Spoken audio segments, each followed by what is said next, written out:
Hello and welcome to this video. In this video, we will be responding to a request to change the salary for anyone earning $2,500 and change it to $4,500. This is because they have had a pay increase of $2,000. Let's go ahead and do that. We're going to be using SQL Developer to generate this report. So double click on SQL Developer. Next, once we have launched, we need to make sure we are connected to the HR schema. The HR schema in green here is the schema we need to connect to. So click on that and you should get a connection box. Just type in HR as a password in lowercase and click OK. And if that connects, you should have your editor window. So we have connected successfully. So this is the query window. So the first thing to do with a request like this is to determine the table that will contain the information. So these are the tables here. This one here, click on the plus sign to expand. So these are all the tables. The tables we want is the employees. So click on that and it contains the salary. Because, please note that because this salary column is sensitive, it contains sensitive data, not everyone in the database team would have access to this column because it is sensitive. So only few people will have access to that salary column. So they can have access to all the other columns, but not this because it contains very sensitive data. So very limited access is allowed on this.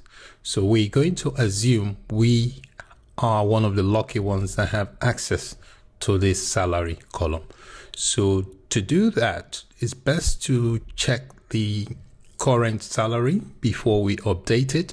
So if there are any issues, we can always revert back to how it was. To do that, let's use a select statement to find out the current salary. So we'll do a select.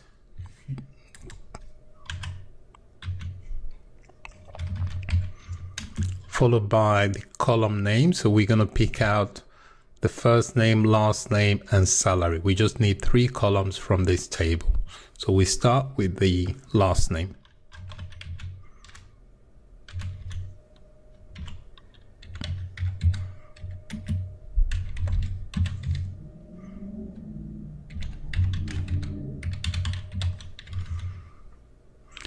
Okay, please note that the columns are separated by comma. Apart from the last one, you don't need a comma on the last column. So just and then the column names have to be defined the way there are in the table. If you notice, I've got an underscore there, and because there is an underscore. So if I specify that without an underscore, it will not work. So next, we need to determine the table the data is coming from. So it's coming from this employees table here.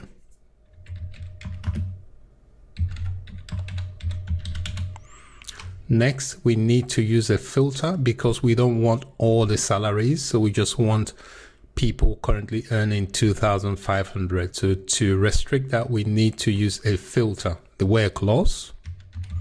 So the where clause is used to act as a filter. So the where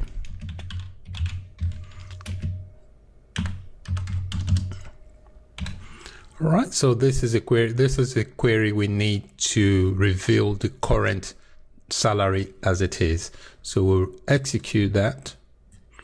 And so it's returned 6 rows. So we have 6 people currently earning this amount. So this is the data we want to change. We want to change all this column into 4,500. So what I would advise, what is good practice, is to save the current data the way it is before you make any changes, just in case they change their mind.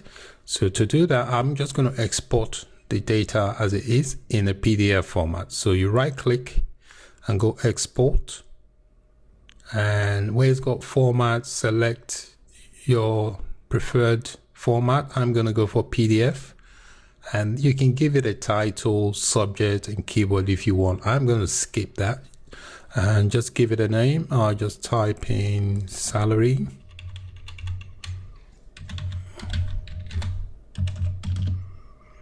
I'll just give a salary to 500 so that I know how to identify it. And I'm going to save this on my desktop. So I'm going to browse, desktop, and save. Click next. And then click finish. So if I minimize this, so this is the report. So this is how it is before the change. So I'll just double click on that. Okay, so this is how it is before the change. So if there's any issues after the change and they want amendments, I know I've got the data to amend. Okay, now let's perform the actual update that has been requested for. To do that, you need to use the keyword update, followed by the name of the table you want to update.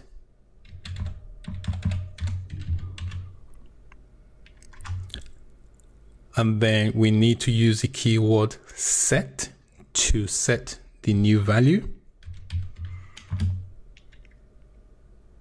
And we need to specify what column we are setting the value from.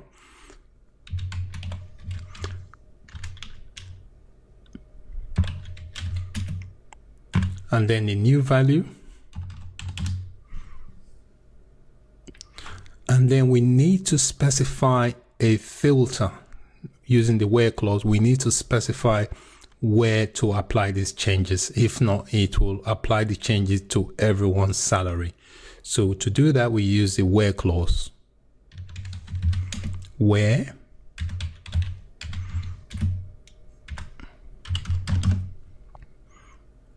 so we are only changing the salaries where the salary equals to 500.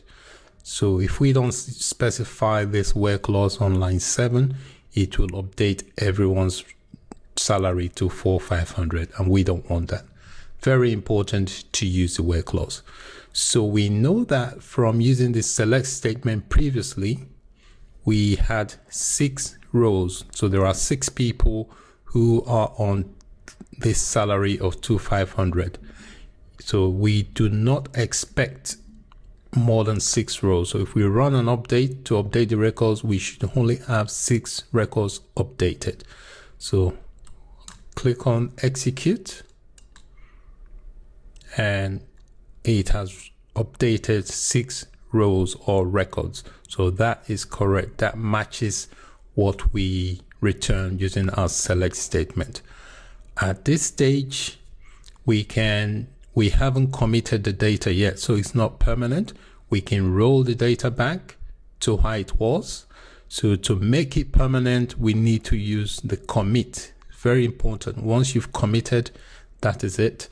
You have committed the data. It has been changed. But as it is now, we can still roll back and revert to how it was. So I'm going to commit it to okay. So the data has been committed. So that change is now permanent. So if I run this query now, it will fail because that value does not exist anymore. So let's just check that out. You see, 0 records returned because we've now changed that salary to 4,500. However, if we type in 4,500, it should return 6 rows.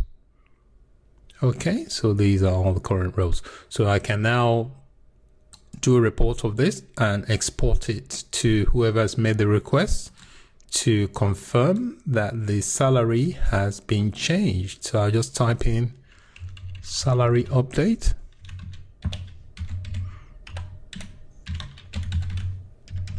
Salary updated 4,500.